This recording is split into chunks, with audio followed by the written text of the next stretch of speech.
अब इंग्लिश का एग्जाम हो चुका है हमारा, अब हम बात करेंगे साइंस में हमको किस तरह से अच्छे से स्कोर करना है अब 90% और क्या स्ट्रेटेजी बनाई जाए। तो आज क्या करो, आज आप एग्जाम दे के आए हो, तो आज आप इवनिंग में सबसे पहले बायोलॉजी का चैप्टर पढ़ो। तो उसमें आप पढ़ो एक हेरिडिटी और एक एनवायरमेंट। ये चैप्टर इजी भी है और आपको थोड़ा सा स्ट्रेस भी है, तो आप इजीली इसको कर सकते हो, फिनिश कर सकते हो। और फिर हम डे 1 से कल से फ्रेश स्टार्ट करेंगे। तो डे 1 में हम क्या करेंगे, सबसे पहले स्टार्ट करेंगे प्रैक्टिकल सब्जेक्ट, वो है हमारा फिजिक्स। तो फिजिक्स में हम लेंगे इलेक्ट्रिसिटी में बहुत सारे न्यूमेरिकल्स और डेरिवेशन आपको पता है, तो आप आराम से 4-5 घंटे इलेक्ट्रिसिटी को मॉर्निंग में अच्छे से सॉल्व करो। तो इलेक्ट्रिसिटी में आप न्यूमेरिकल करनी है, आपने बहुत सारी डेरिवेशन करनी है, तो इलेक्ट्रिसिटी आपका हो गया।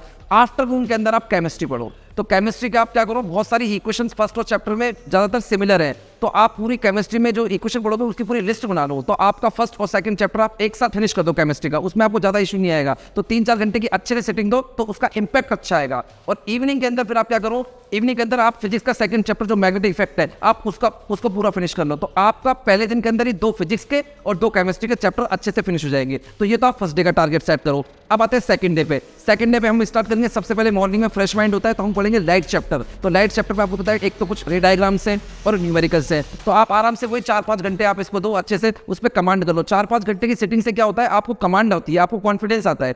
उसके बाद फिर आप आफ्टरनून में आप पढ़ो, आप जो आपका सेकंड चैप्टर है, फर्स्ट और सेकंड केमिस्ट्री को, तो आप थर्ड चैप्टर पढ़ो। तो थर्ड में आप ले लो नॉन मेटल ले लो, तो नॉन मेटल आप उसको पढ़ो केमिस्ट्री के चैप्टर को आफ्टरनून में। और अब आ जाओ इवनिंग में। अब इवनिंग में हम क्या कर सकते हैं, हम ह्यूमन आई पढ़ेंगे, क्योंकि हमने मॉर्निंग में तो लाइट पढ़ लिया, तो अब ह्यूमन आई पढ़ लेंगे और एक हम पढ़ लेंगे कार्बन और कंपाउंड। तो 2 चैप्टर हम यहाँ पे फिनिश कर सकते हैं। तो इस तरीके से क्या होगा, केमिस्ट्री आपकी पूरी फिनिश हो जाएगी और फिजिक्स भी आपकी पूरी फिनिश हो जाएगी 2 दिन के अंदर। अब आओ थर्ड डे पे। अब थर्ड डे पे आप टारगेट रखो बायोलॉजी सिर्फ।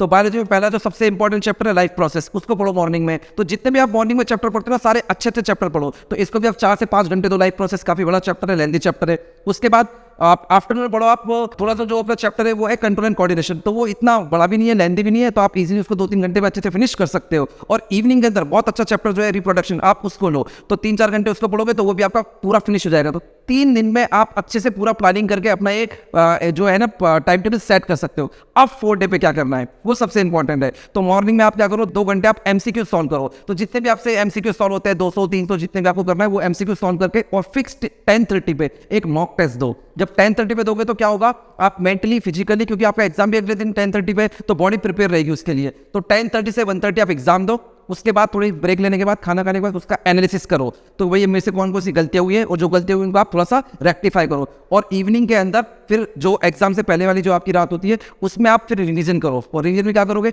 फिजिक्स के सारे जो फॉर्मूलेज होते हैं और कुछ न्यूमेरिकल्स उनको करो।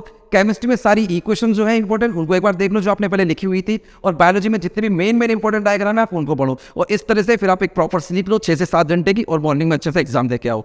तब आपका स्कोर अच्छे हो जाएगा। अब 90% आप स्कोर कर सकते हो। I wish you all the best for everyone for your site exam. Thank you so much. Have a great exam.